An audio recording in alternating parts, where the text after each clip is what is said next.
อ่าสบายดีสบายดีท่านผู้ชมทุกท่านที่เข้ามา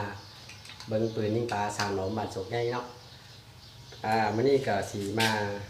ทดลองยิงเบิ่งปืนนี่เนาะมีลูกค้าทางสวรรค์เขตสั่งกันเข้ามาเนาะ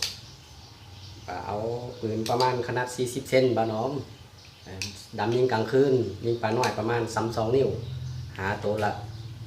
2-3 โลไปเนาะมันน้องก็จัดให้เลยพี่น้องเนาะปืนลำนี้เนาะเหมาะดีพี่น้องเหมาะยิงปลาน้อย2นิ้วหาตัวระดับ4-5 โลได้โลนี่เนาะได้สบายเนาะพี่น้องเนาะไก่มันไก่เล็กว่าน้องเพชรเองออกแบบมากับปืนนี่พอดีเป๊ะเลยพี่น้องพอดีงามเลยนี่หัวใหญ่หัวน้อยเนาะ42 เซนลำนี่นะไม่แตะค่าเนาะเป็นไก่เล็กลูกโมเมนต์ลูกเงียงพับเนาะลูกเงียงธรรมดาเนาะ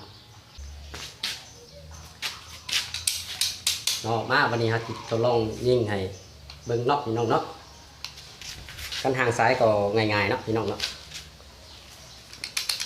ตาลูกล็อกลงดินเนาะเพื่อความปลอดภัยทางซ้ายเดียวนี่ยิงปลา2 นิ้วนี่เรียบร้อยเด้อพี่น้องเลยสอดปุ๊บทาง2 ซ้ายนี่ยิงตัวระดับโลนี่สอดปุ๊บเนาะหาง3 ซ้ายนี่ตัวระดับ4-5 โลดิสอดปุ๊บพี่น้องบ่ต้องเป็นห่วงเด้อบอลุดเนอะไก่นี่ไก่บ้านน้องเฮ็ดนี่คันบ่เกาะนี่บอลุดเด็ดขาดเนาะนี่สั้นไปเลยกับบอลุดพี่น้องนี่สั้นซ้ายสั้นขวากับบอลุดตกแห้งอะไรนี่พี่น้องนี่บอลุดเนาะไปทดลองนำกันเนาะ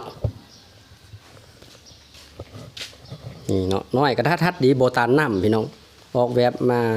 ดำกลางคืนโดยเฉพาะเลยเบากระทัดดีลองก็กล้วยคือเก้าพี่น้องก็กล้วยซ้ำขาเด้อเนาะนี่เนาะเนี่ยเอาเกมนี่เนื้อเปล่าของเฮาแม่นนี่เนาะมาจิถือกว่าเนาะ1 2โอ้สอดพุดพี่น้องเลย3 สายนะ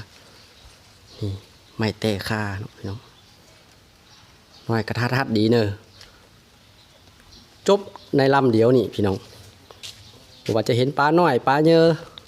เรียบร้อยลำเดียวนี่กินเรียบเลยเนอะบ่ต้องเป็นห่วงว่ายันบ่ได้ตัวเยอะลำเดียวนี่ยิ่งมันลดนี่เนาะผ่านหน่อยนึงพอน้อมบ่ไรแน่ดีเบิ่งกองอยู่แหละนี่เนาะในสนิทถึงนี้ถือว่าโอเคแล้วเนาะผ่านนะเนาะนี่ลูกมันอู้นี่ทัดก่อนดีพร้อม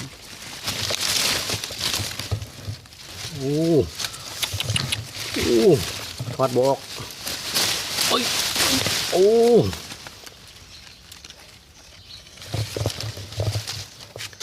เนาะเยียงมันเป็นเยียงธรรมดาพี่น้องขอบใจหลายๆลูกค้าทางสวรรค์เขตเนาะ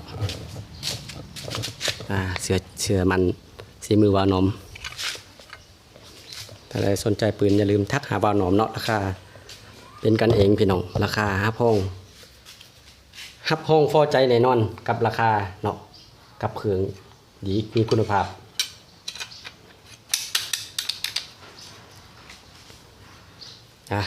บ๊ายบาย